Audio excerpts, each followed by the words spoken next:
हरे कृष्णा मित्रों जो वृंदावन के राधा रमण जी हैं ना, यह बहुत ही मोहक है। कहते हैं अगर आपने एक बार इनके दर्शन कर लिए तो फिर आपको संसार की किसी और चीज़ की इच्छा नहीं होगी और आप सिर्फ राधा रमण जी के होकर रह जाएंगे। तो आइए सुनते हैं एक ऐसी ही लड़की की कहानी। जब उसने राधा रमण जी के दर्शन किए तब उसके साथ क्या हुआ। मित्रों, बनारस में एक हरिराम नाम का व्यक्ति रहता था। हरिराम बनारस में गुलाब की पत्तियों को पीसकर गुलकंद बनाने का काम करता था। बनारस में उसकी गुलकंद दूर दूर तक मशहूर थी। उसके एक बेटा और एक बेटी थी। बेटी का नाम सुकन्या था। बेटी गुलकंद बनाने में अपने पिता का पूरा साथ देती थी और इस काम में अपने पिता की तरह माहिर थी। सुकन्या की स्कूल में पढ़ाई के साथ साथ नृत्य कला, गायन कला और वाद्य कला का अभ्यास कराया जाता था। सुकन्या ने वाद्य कला में बांसुरी का चुनाव किया और उसमें वह पूरी तरह से निपुण हो गई थी। स्कूल में जब भी कोई धार्मिक समारोह होता तो सुकन्या बांसुरी बजाकर सबका मन मोह लेती थी। हरिराम बनारस में तो गुलकंद का व्यापार करता ही था। वह हर शहर में जाकर गुलकंद बेचा करता था। इस काम में उसकी बेटी उसके साथ जाती थी क्योंकि उसका बेटा अभी छोटा था और उसका ज़्यादा रुझान पढ़ाई की तरफ था। लेकिन सुकन्या को अपने पिता का साथ देना बहुत अच्छा लगता था। ऐसे ही बाप बेटी हर शहर में जाकर गुलकंद बेचकर अच्छी खासी कमाई कर लेते थे। एक बार वृंदावन में गुलकंद बेचने का उनको सौभाग्य प्राप्त हुआ। दोनों बाप बेटी वृंदावन में एक धर्मशाला में ठहरे। हरिराम का नियम था कि जब भी वह दूसरे शहर में जाता तो सबसे पहली बनाई हुई गुलकंद को वह किसी मंदिर में भोग लगाता था। वृंदावन में आकर वह गुलकंद बनाई थी तो उसने एक दोने में गुलकंद को रखा और अपनी बेटी के साथ राधा रमण जी के मंदिर के प्रांगण में गया और वहां जाकर गुलकंद से भरा हुआ दोना सुकन्या और उसके पिताजी ने राधा रमण जी के चरणों में रख दिया। मंदिर के पट अभी बंद थे। तभी सुकन्या, जो हर रोज अपनी बांसुरी का अभ्यास जरूर करती थी क्योंकि बांसुरी बजाए बगैर उसको चैन नहीं आता था, तो मंदिर के प्रांगण में बैठकर आज राधा रमण जी को अपना बांसुरी वादन सुनाने लगी। बांसुरी की धुन छेड़ते ही मंदिर के प्रांगण में ऐसा माहौल बन गया कि हर कोई उसकी बांसुरी की धुन को सुनकर मंत्रमुग्ध हो जाता। जब मंदिर के पट खोले गए तो गोसाई जी ने हरिराम और सुकन्या के लाए हुए गुलकंद के दोने को राधा रमण जी के आगे रख दिया। गोसाई जी, जो कि राधा रमण जी के हर भाव से परिचित थे, उन्होंने आज देखा कि राधा रमण जी के मुख पर आज बहुत प्रसन्नता का भाव है। उनके मुख की मुस्कान बहुत ज़्यादा तीखी हो गई है। उनके कटाक्ष नेत्र खुशी से और फैले हुए थे। गोसाई जी यह देखकर हैरान हो गए। आज राधा रमण जी इतने प्रसन्न क्यों हैं? तभी उनका ध्यान मंदिर के प्रांगण में बैठे सुकन्या पर पड़ा, जो कि बांसुरी बजाने में मग्न थी। तो गोसाई जी समझ गए कि राधा रमण जी बांसुरी की धुन सुनकर प्रसन्न हो रहे हैं।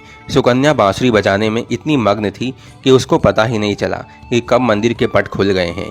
लेकिन जब उसने अपनी बांसुरी धुन को विश्राम दिया और उसके नेत्र जब राधा रमण जी के साथ मिले तो राधा रमण जी के कटाक्ष नेत्र उसके हृदय को ऐसे बींध गए कि वह तो बस उनको देखते ही रह गई।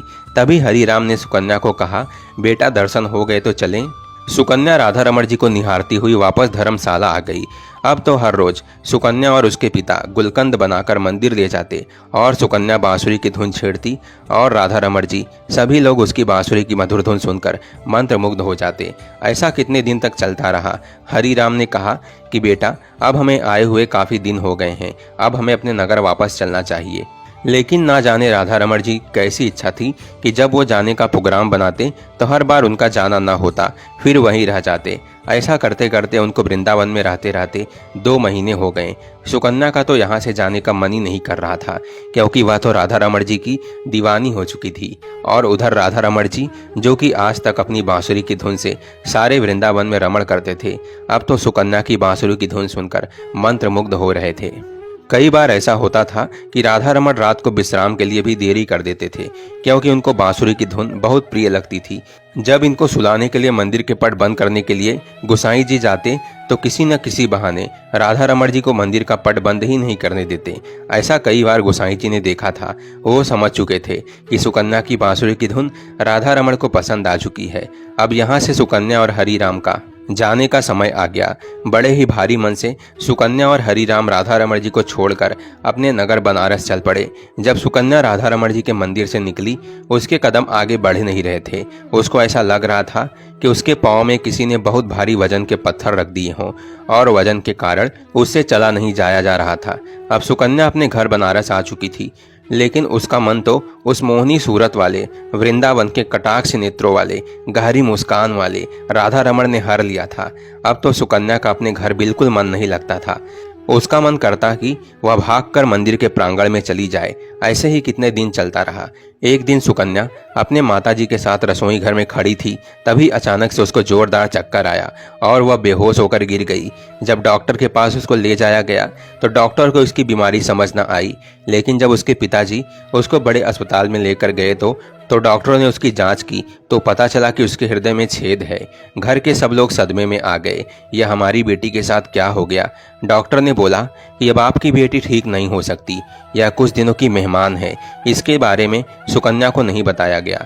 सब लोग उसको ऐसे दिखाते कि तुमको कोई मामूली सी बीमारी है और तुम्हें कुछ भी नहीं हुआ है, लेकिन सुकन्या को थोड़ा सा संदेह हो गया था, उसको कुछ ना कुछ बड़ी बीमारी हो गई है।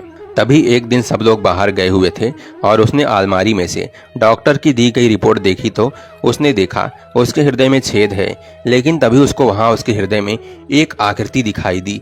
जब उसने उसे देखा तो उसने देखा कि वह तो राधा रमण जी की आकृति है। सुकन्या यह देखकर हैरान हो गई। राधा रमण जी को मैं वहां नहीं छोड़कर आई, बल्कि वह तो मेरे साथ मेरे हृदय में निवास कर रहे हैं। जब सब लोग घर आए तो सुकन्या ने ऐलान कर दिया कि वह आज रात को राधा रमण जी के पास जाएगी। लेकिन उसके पिताजी ने कहा कि बेटा, तुम्हारी तबीयत ठीक नहीं है, तुम वहां नहीं जा सकती। लेकिन सुकन्या ने ठान लिया कि वह वृंदावन जरूर जाएगी, न जाने कब उसको मौत का बुलावा आ जाए। उसके पिताजी उसकी हट के आगे विवश हो गए और उसको लेकर वृंदावन के लिए चल पड़े। वृंदावन पहुंचकर वह दोनों सुबह सबसे पहले राधा रमण जी की मंदिर अपने हाथ से बने हुए गुलकंद को लेकर और बांसुरी लेकर मंदिर में प्रवेश करते हैं। मंदिर में आज एक अजीब तरह की खुशबू आ रही थी। सब गोसाई लोग हैरान हो गए कि आज यह मंदिर में कैसी खुशबू फैली हुई है। लेकिन जब उनका ध्यान सुकन्या की तरफ पड़ा तो सब गोसाई सुकन्या को देखकर बहुत प्रसन्न हो गए और कहने लगे, अरे बेटा, तुम कहाँ चली गई थी? जब से तू गई है हमारे तो राधा रमण जी की मुख की कांति फीकी पड़ गई है, लेकिन आज देखो उनकी मुस्कान कितनी गहरी है। आज तो तुम्हें देखकर उनकी दंतावली के भी दर्शन हो रहे हैं। अब जल्दी से तुम अपनी बांसुरी की धुन भी सुना दो ताकि और प्रसन्न हो जाएं। तुम नहीं जानती कि तुम्हारे हाथों से बनी हुई गुलकंद राधा रमण जी को बहुत प्रिय थी। जब भी तुम गुलकंद का भोग लगाती थी, हम अपने हाथों से इनके मुख पर लगी गुलकंद को साफ करते थे। हमने तुम्हें कभी नहीं बताया कि यह तुम्हारी गुलकंद को रोज अरोगते थे।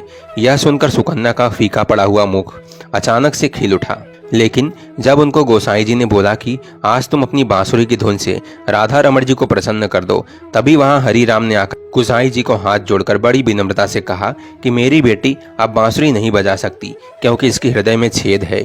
अगर यह बांसुरी बजाएगी तो यह जो बचे हुए कुछ ही दिन हैं उससे पहले इसको कुछ हो जाएगा।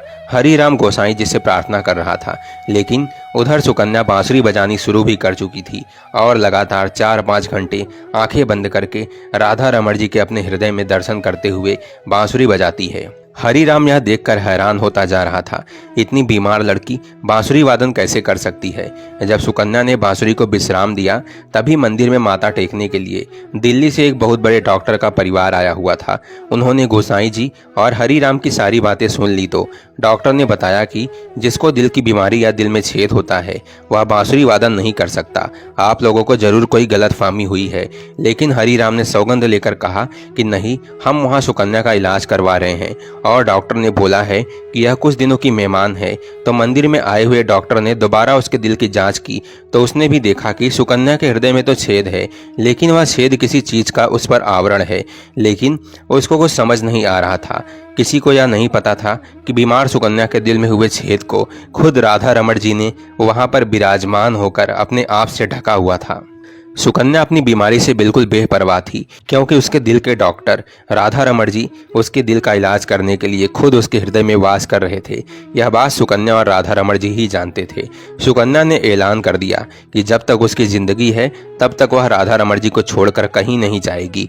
उसके पिता ने उसको समझाने की बहुत कोशिश की, लेकिन वह अपनी बात पर अड़ी रही। इस बात को 25 साल हो गए। सुकन्या के बाल सफ़ेद हो चुके थे, लेकिन राधा रमण जी की कृपा से उसका हृदय आज आज भी तंदुरुस्त था, उसको कुछ भी नहीं हुआ था। जिस पर लालजू की कृपा हो जाए उसको कोई बीमारी छू भी कैसे सकती है। अगर कभी भूलवश कोई बीमारी उनके भक्तों के पास आ भी जाए तो लालजू इतने कृपालु हैं कि उनकी कृपा से सारी चिंताएं, सारी बीमारी छू मंतर हो जाती है। राधा रमण लालजू की जय। हरे कृष्णा, राधे राधे।